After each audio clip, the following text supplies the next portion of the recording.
I'm just waiting, guys. Drinking booch.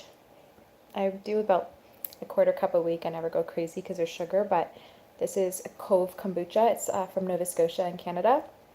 Tastes pretty good. It's mango turmeric, so just drinking some. Before I couldn't tolerate it because of my histamine issues, but it actually works really well for my digestion now, and you get a good boost of probiotics because it's raw. It's a really good one. So I'm just gonna wait like 2 more minutes. No, 2 more seconds, not minutes. Oops, just to get a few more people to join. We're talking all about kidneys today, so there's a lot of good information that's going to be coming out. Hey, Jason. I'm already losing my voice. I had a lot of consults. The more consults I do, the more I talk, and then my voice. I've been doing a lot of the throat coat tea to help. But yeah, okay, so it's a very spur of the moment YouTube live. I announced it on Instagram. Before we get into the live, in case you guys don't know, if you don't follow me on Instagram, you might not know this, but my Happy Holistic Life Facebook page was deleted by Facebook. I think just because it was healthy stuff that I was sharing. I'm not sure. But I made a new Facebook page called Holistic Spring. So the name of my business, if you guys have Facebook and you want to see my Instagram posts, if you're not on Instagram, then follow me on that Facebook page. It's Holistic Spring. I'll link it below. And I share all my Instagram posts and all my blog posts to there. So you guys can get updated with some good recipes and all that. I'm going to chat a little bit about the kidneys, and then if you guys, if I have a bit of time and you guys have some questions, I'll get to them. So if you have any questions, leave them in the comments, and I'll get to them at the end. And if you have any kidney related questions, then please leave them, because I'd like to keep the theme kidney related if we can. Oh, hold on. Hey, thanks for joining. Okay, so here we go. All right, so as far as kidneys go, I have talked a lot about the purpose of our liver and kidneys on our channel, or on my channel. Our liver is the primary organ. It keeps everything balanced in our body and everything regulated. It's so important, but I'm mainly going to talk about kidneys as kind of like the brother to the liver. The liver is a sister, the kidneys are the brothers. Kidneys are extremely important to keep the pH of our body regulated. It's very important to help keep our circulation flowing and to keep our minerals balanced in the body, to keep our protein balanced. The kidney has a lot of different functions. And there's a few things that could cause poor kidney drainage or poor kidney elimination, and that can lead to a host of health issues, a lot of different health issues. So that's what we're talking about today. So as far as the kidneys go, just to touch on a few things that could lead to poor kidney function, and there's a host. I'm not going through all of it. I'm going to talk about just the main. The biggest things that I see that lead to poor kidney elimination is the basic one, lack of good quality water. Some people don't drink water at all, and they drink a lot of soda or juice, or people who do drink water are drinking water with a lot of heavy metals in it maybe, or a lot of glyphosate in it. So water is what flushes the kidneys, because our kidneys excrete urine. So any water you drink is going to flush the kidneys. It's going through the kidneys. So we want a lot of water to keep the kidneys flowing. If you think of the body as it's like a moving body of water. If you don't drink, then things kind of halt and get stuck in the body. But as long as you're drinking, water's flowing, and movement or flowing is life. And if something is still or stagnant, it's usually death. If cells and things aren't pushing and purging, they're dying. So we want to keep things flowing. So the basic thing that I see for most people is they're just dehydrated. Another trigger or issue for kidneys is infections. A lot of times, if you have a very weakened immune system, you will obtain certain infections or viruses, and there are a lot of them, but certain ones that will cause inflammation in the kidneys. And as long as there's inflammation, there's poor kidney function. If you have any sort of cystitis, interstitial cystitis, or any type of urinary inflammation, it's usually because of some sort of bacteria or virus, and that would cause some poor kidney function as well. So there's a lot of different things, but the biggest thing that I've seen is issues when the liver is backed up, when the liver is not draining the majority of our toxins. Everything is getting sent to the liver, and our livers become our kidney everything gets sent to the kidneys, and that becomes overburdened extremely quickly. And that's another factor for like our kidneys to be strained. Um, and then aside from that too, what starts to happen is obviously bad diet's a huge trigger for kidney issues, because the more bad food, processed food, inflammatory foods we eat, the more acidic our bodies become. The more acidic or uric acids, which are toxins that we build up in our body, the more strain there also is on the kidneys as well. Our kidneys, it's their job to push and excrete uric acids out through our urine. If, excuse me, if we're not doing that, those uric acids are building up in our body. It's pretty common to see kidney stones as a result. If you have chronic kidney stone production, there, aside from mineral imbalance, because that's a huge issue, a lot of the times it comes down to too much uric acids in the body as well. So they form like little crystalline type of structures, and that's where those stones might come from. Sometimes the stones are calcium or magnesium built up too from imbalance, but a lot of times it's that uric acid buildup. So there's a lot of factors for the kidneys. What I want to kind of discuss are some main conditions you might see when there is poor kidney function. And the biggest one that you will see is anything to do with bones. So because our kidneys is our mineral regulator, it pushes out excess minerals or helps to keep minerals in balance in the body. If your kidneys are not doing their job properly and you have too much uric acids, you're already out of balance with minerals. What starts to happen is your kidneys will start to deposit minerals, usually, or toxins into joints. So it will take excess calcium and deposit it into joints, and you'll start to develop like little growths or deformities in your joints, or it'll deposit toxins. Your body says, we have too many toxins, we need to put them somewhere, let's stick them in the joints. And you'll start to get a lot of joint inflammation or some sort of arthritis. Or the biggest thing that we see with kidney issues is osteoporosis, where your bones are breaking down or your teeth are decaying, or your teeth are cracking easily. Anything to do with bones is always related to the kidneys and poor excretion of acidic toxins, uric acids, and poor deposition of minerals like calcium. So the biggest thing though is because our body, especially our blood, has to stay at a very specific pH, and one of the jobs of the kidneys is to assist to keep that pH in balance. If we're too acidic and have too many uric acids, what our body will do is say, okay, we are too acidic. I have to stay, our blood has to be between, I think it's a pH of 7.3, maybe 7.4 or something. It's a very specific pH to stay alive. So our body knows the goal is to live. So our kidneys will, not just our kidneys, our thyroid plays a part in this as well, but our body will pull out minerals from our bones to keep our blood alkaline at that specific pH. And so our bones will also start to break down. And really the biggest reason why they're breaking down is because we're acidic. And the reason why we're acidic, aside from poor diet and stress and whatnot, is because our kidneys are not pushing out these uric acids, because our kidneys are overwhelmed from inflammation, whether it's a virus, a bacteria, not enough water, etc. So there's a lot of issues. But the biggest thing is if your kidneys are not pushing out those acidic toxins, you will feel it in your bones. If you have cracking in your joints, if your knees are popping, or you feel like your teeth are very weak, enamel's breaking down, this all sorts of things. It's always to do with kidneys. So that's one of the things. Something else that I see very common with kidney issues is swelling. Swelling in the ankles, any sort of edema. Some people say they have swelling in their legs. If you hold on to water, that's also your kidneys. Sorry, I'm just going to shift. It's all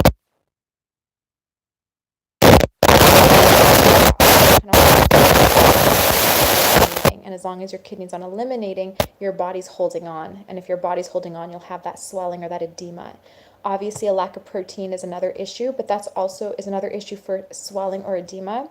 But that's also a part of like poor kidney or poor renal function as well. Before I continue, for anyone new who's joined, if you guys have any questions, not just about kidneys, but any health conditions, leave them in the comments. When I'm done this live, I will get to some of the questions there.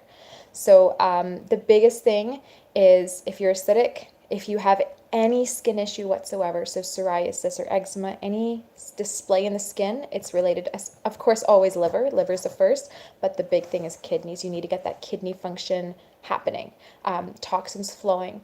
And anytime you have most disease, especially even like cancer, it's from your body being too acidic. uric acids again build up. There's inflammation. Viruses thrive in an acidic environment. Bacteria, candida, parasites, they all love acidic environments. So, or inflamed environments. So they thrive. So typically, if you have like psoriasis, it means you're really acidic because you can literally your kidneys with that's poor and proper, I guess, elimination through the kidneys is what I'm trying to say. So psoriasis, eczema, any skin display is related to kidneys. Any swelling or edema, holding on to water is related to poor kidney function.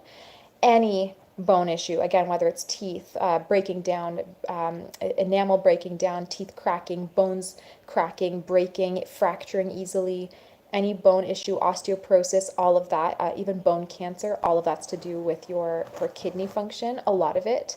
And then arthritis and rheumatoid arthritis and joint pain, that's also to do with poor kidney function. So, whoops, sorry, my phone was charging and it started to uncharge. So there's a lot more to know about the kidneys. This live could go on for an hour easily if I go into all of the things that the kidneys do and conditions that you might see. People will start to get, what happens is, and this is very extreme, so don't go freaking out, but what happens is over time, if people have a really bad diet and have a lack of minerals, maybe they're smoking a lot, very stressed all the time, have bacteria or viruses that are affecting the kidneys, what starts to happen, a heavy alcohol consumption and caffeine, the kidneys start to excrete toxins poorly. And over time, the more strained or inflamed the kidneys become, you'll start to get that, what they call kidney disease, where your creatinine levels go higher than, like, usually you want them around 1, I think. 1 is a decent area to be at, and your creatinine levels will go higher and higher until you eventually need dialysis.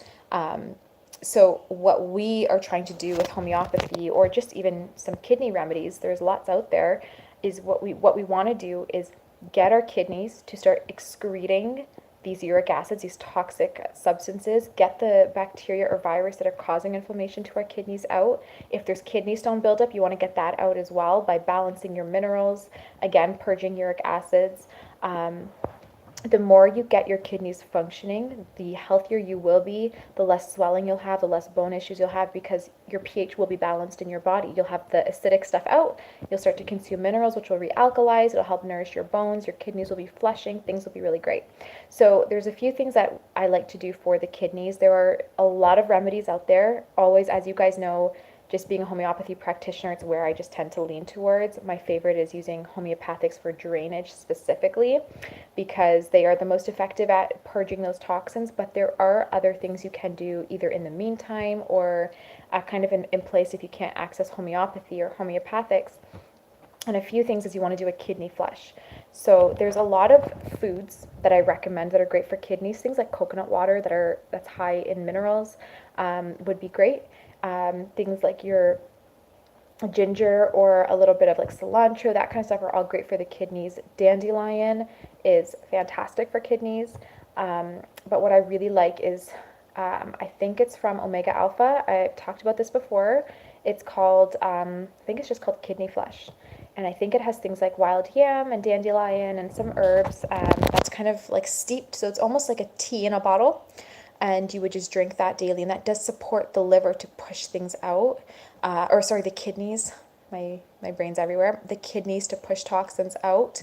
I know Renew Life also has like a kidney remedy, but something I actually really like too is I think it's called Kidney Complex from Genestra Brands. That's also like an herbal capsule, and you just take that, and it's helping to support the kidneys. It's not draining. The only drainers are homeopathics, but it's supporting the kidney, so at least it's improving its function and kind of nudging it like, come on, push toxins out. So that's something you guys can, try to do. At least if you can't access homeopathics right now.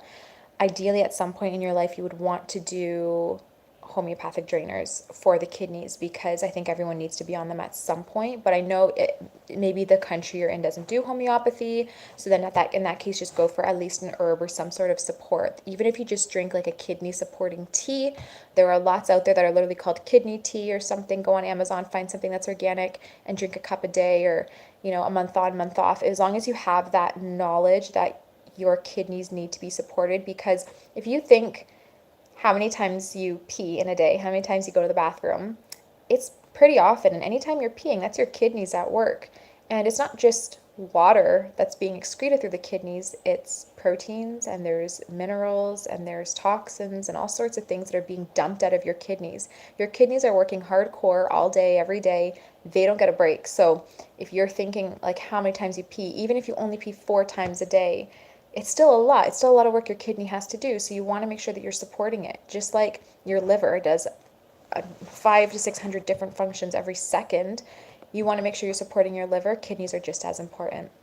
Another thing that I do, and it's something actually that's like pretty kid friendly, is cranberry juice. 100% not from concentrate, pure organic cranberry juice. My kids will get about maybe a quarter cup, not every day, but here and there. Or you can do Organic Traditions cranberry powder that has probiotics in it. That's just a little bit of support that can help the kidneys just work a little bit better as well. So there's a lot of things that you guys can do for kidneys. I will link what I can remember in the comments down below, some kidney supporting supplements. At the end of the day, you want to just do something for your kidneys. Even if you can't do anything, at least drink good quality water. I really like Berkey. It's pretty good. As long as it's not like tap water, I'm happy. So just get some good quality water. Try to get some good minerals in, magnesium, potassium, things like that to keep the minerals balanced for the kidneys. And then the difference just quickly between the drainers. So drainers, what they would do is physically open up the kidney so that the acidic toxins in the body are purged out. So that's what drainers do. Whereas, say an herb like all the Renew Life or Omega Alpha or Genestra kidney complex that I mentioned, what that would do is it just stimulates the kidneys to produce or to eliminate better. So it's not taking toxins from the blood and all that and pushing out through the kidneys. It's just saying, hey, kidneys, let's work a bit better.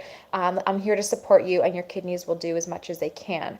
For some people, if you have pretty progressed kidney issues, it won't be enough to do herbs. You really want to get on a drainer. But if you're a really healthy person with no bone issues, no arthritis, no swelling, it's good enough to just do some of that herbal remedy a couple times a year just to get that support for your kidneys here and there, or drink an herbal tea, and that can keep things in balance. And that way, you know that you're being preventative and keeping those kidneys healthy and functioning well. Do you guys have any questions? Do you guys have any questions about kidneys? If you do, kidney or kidney issues like skin issues, arthritis, osteoporosis, if you do, leave them in the comments, and I will get to everybody. But yeah, thanks, Jason. No, so the tea, Omega Alpha has like an herbal liquid. It's not really like a tea, but it's just really potentized, I guess steeped herbs. I guess you could say it's a tea, but you keep it in the fridge. You do a shot of it every day from the company Omega Alpha, and Jason wrote the name down. It's called Kidney Flush. That one is what you would do, just to get some good kidney support. Do a shot a day, maybe 30 days, and then take a couple months off and then start again. And you just don't want to do it for the rest of your life every day, but just so you have that support. And that way you're being preventative from holding on to those acidic toxins. Another herbal remedy is called Kidney Complex from Genestra. You guys should be familiar with Genestra by now because I use it a lot. So that would be a good one. Otherwise, you can do like dandelion tea, or there's like specific kidney formulation teas that are herbal and organic. I've seen them on Amazon. I've seen them many different places. So you guys can just look for a kidney supporting tea as well if you can't get hold of Genestra or Omega Alpha. And the last one is Renew Life. I can't promise on the name. I think it's called Kidney Detox, but I could be wrong. But Renew Life also has a capsule, like a pill type of kidney support as well. If you're in Canada, St. Francis Herbs has a renal tincture. I don't know what it's called. It's called kidney something or renal something, but they don't have a lot. So if you just search like St. Francis Herb Farm kidney tincture, it will come up. You'll find what I'm talking about. And that one is a nice tincture you can just add to water. So, oh, sorry guys, just getting some texts in here. There we go. So hopefully that helps. And then as far as homeopathics go, there are loads. I have a few favorites, but they're dependent on the person and the type of condition that they have. So I can't really share too much about them here. But that's where I would start, is definitely with the herbs and see how that goes. Something else that I wanted to, oh, hold on. Someone says, Christina. Hi, Christina. I'm terrible at taking homeopathics consistently. Is that a bad thing or does it still work? The thing with homeopathics is that you have to be consistent.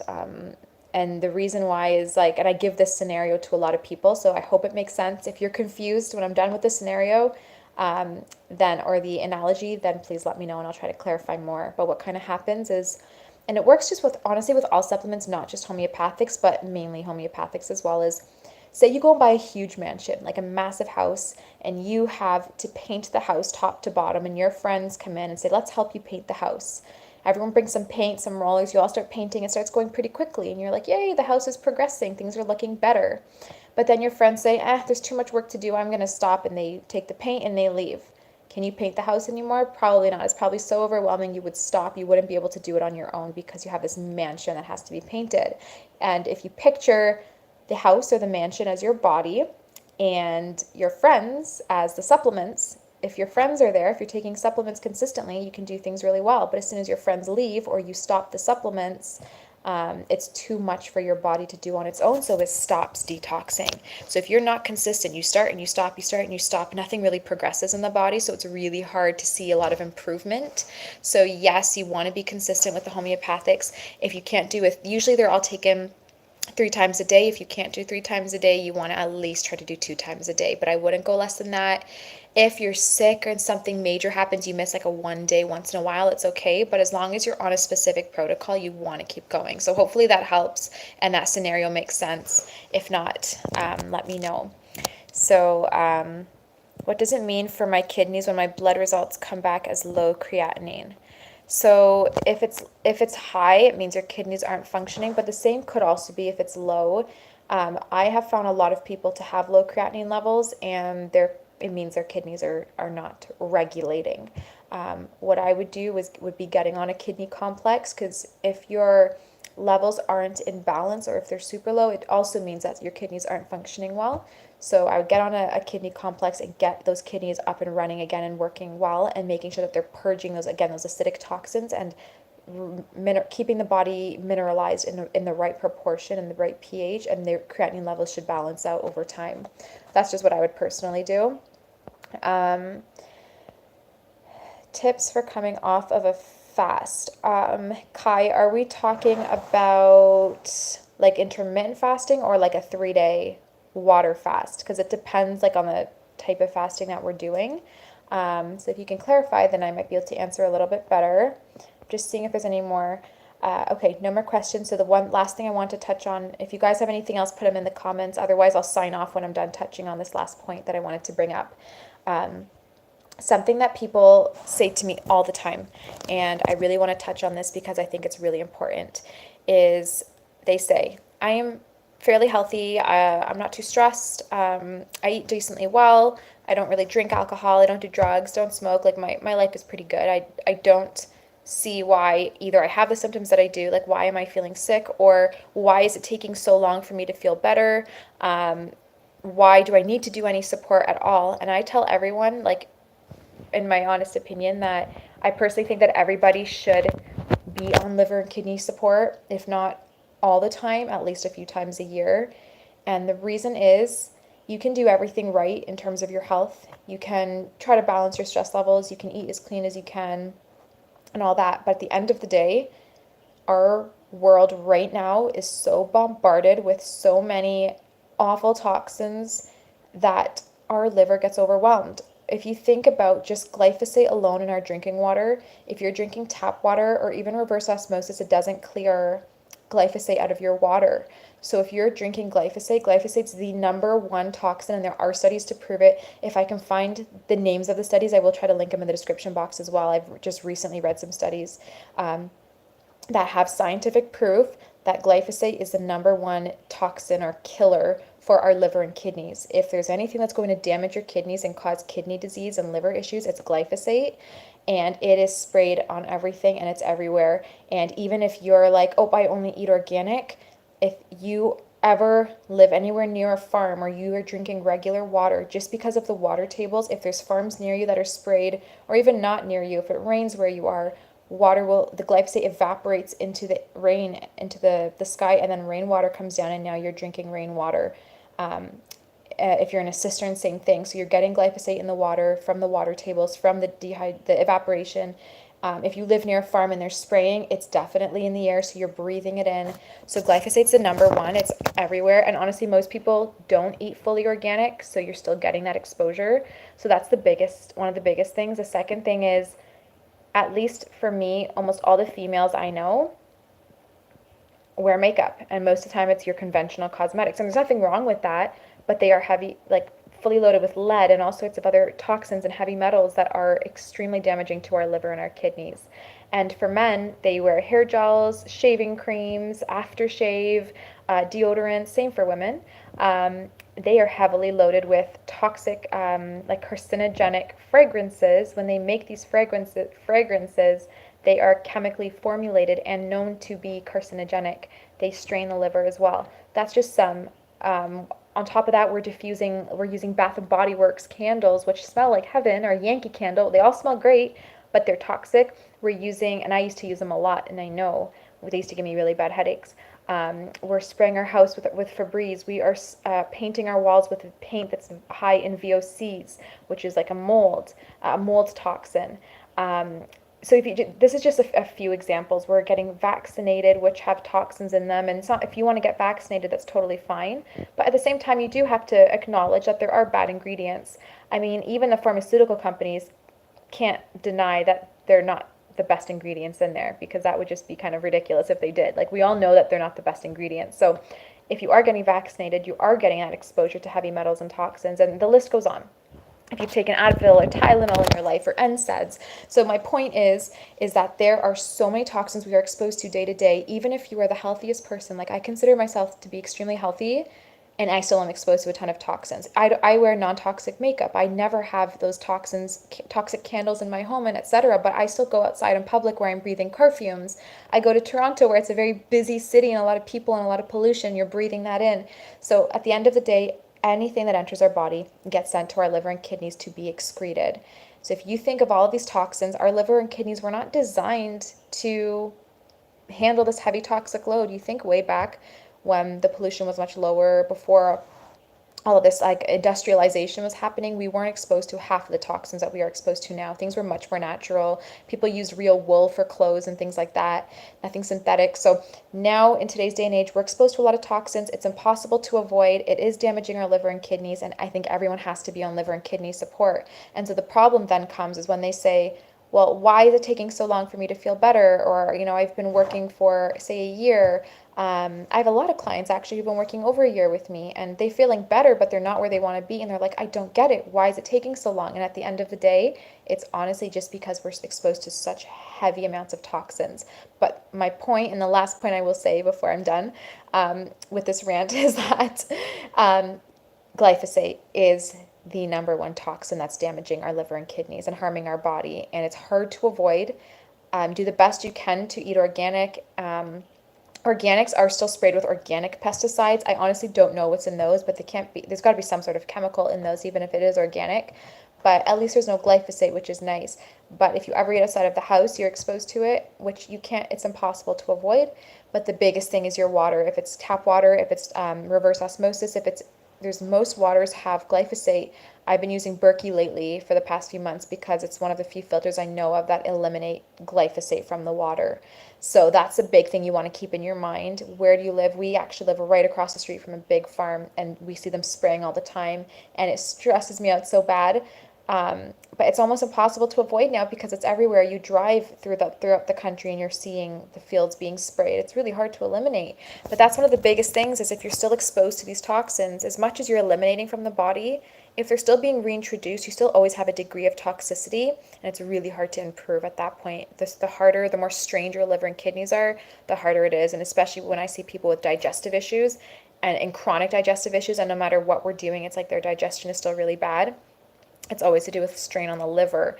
And I know it's like, okay, there's something that you're exposed to that's preventing your liver from getting better, so you want to address that. So that's what my rant is about today. Kind of talking about and explaining how important it is to support liver and kidneys. That you don't have to use supplements. If the least you do is do some hot lemon water and apple cider vinegar for your liver and your kidneys, and some dandelion tea for your kidneys too, I'm happy. Like it's better than nothing. So just keep that in mind that those two elimination pathways are the most important in our body because they are regulating everything and keeping us in balance. So we do want to take care of them.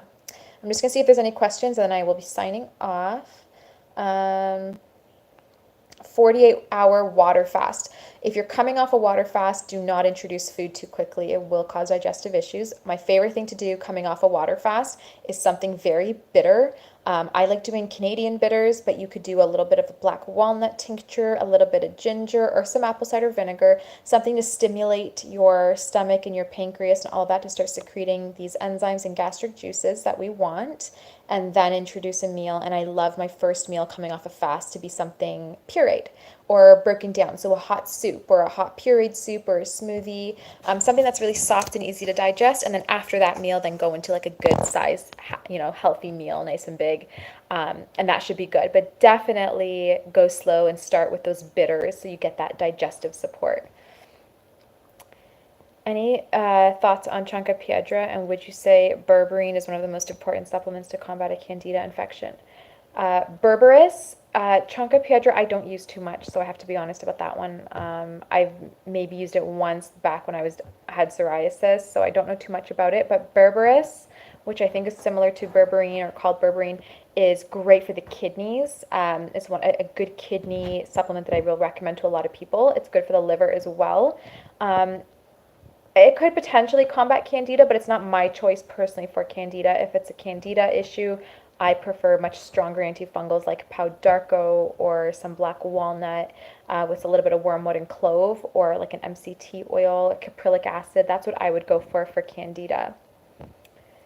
Nail polish is a huge one. Thanks for bringing that up, because with nail polish, most people are biting, right? Like I would do that back in the day. Oh much, the amount of nail polish I would eat just from like doing this. It's so bad. And I read or heard somewhere, I don't know how legit this is, but they say that women who wear lipstick pretty regularly consume a pound of lipstick every single year just from licking their lips or eating it. Isn't that insane? Like if you think about how much lead and food coloring or colors that are in lipstick, it's insane. So yeah, thanks for bringing that up. Berkey filters are honestly the best. For the longest time I was using the Berkey, I think it's called Berkey Go, like the small one. But then my husband's like, all right, let's get a good size one in here. Because we're out in the country, so we're on a cistern, and our cistern is coming, like he just brings us the water, but a lot of it's coming from our roof and all of that as well, which I know will have glyphosate because it's coming from the rain is coming from the farms around us. So I'm like, we need our Berkey, and it's amazing how good the water tastes and how clean it is. Juliana, oh, I love you too. That's so sweet. Apple cider vinegar and lemon for kidneys. Apple cider vinegar and lemon for liver. For kidneys, you're doing things more like like they'll support the kidneys, but mainly dandelion, a little bit of cranberry. Those are some better things for wild yam herb is good for kidneys. You're welcome for the tips. Are you a medical doctor? I am not a medical doctor, and I always say, and I'll say that right now, if I ever give supplement recommendations, you'll always see in my videos, there's a disclaimer on the bottom of the video. Always run supplements by your doctor or anything you're going to take. Make sure there's no contraindications or interactions with medications that you might currently be on or a health condition that you might currently have. But no, I'm not a medical doctor. I'm a holistic nutritionist and certified homeopathy practitioner. And I also have a Bachelor of Science in Biology as well, and certified in immunology, so like autoimmune disorders and how the immune system works. You're welcome. God bless you too, Jason. So glad I found your channel. You're amazing. Oh, thank you so much. Thank you everyone for joining. I love getting a chance to chat with you guys. Before I wrap up, just make sure that you head to the description box. I'll try to link those articles if I can find them, and I will try to also put some of the supplements I recommended down there. But check out my new Facebook page, Holistic Spring. If you guys can give that page a thumbs up, that way when I post my Instagram content there and things like that, you'll see that. And we'll build. I think I had like 800 or 900 likes on my other page before it got taken down. So I feel bad for those 800 or 900 people who don't have access to my extra content outside of YouTube. So if you're one of those people, I have a ton of extra content that I share. So make sure you're following me there. If you want, you can follow me on Instagram. All my social will be down below. And stay tuned for more lives. I have a couple good YouTube videos coming out. I'm slowly working my way through when I asked you guys on the community channel what content you want to see. You guys all shared some really good ideas, so I'm slowly working my way through trying to get to all your videos. But thank you guys so much for joining. I hope you have a fantastic weekend. Take some time to de-stress. Don't forget to deep breathe. I love you, and we'll chat soon. Bye.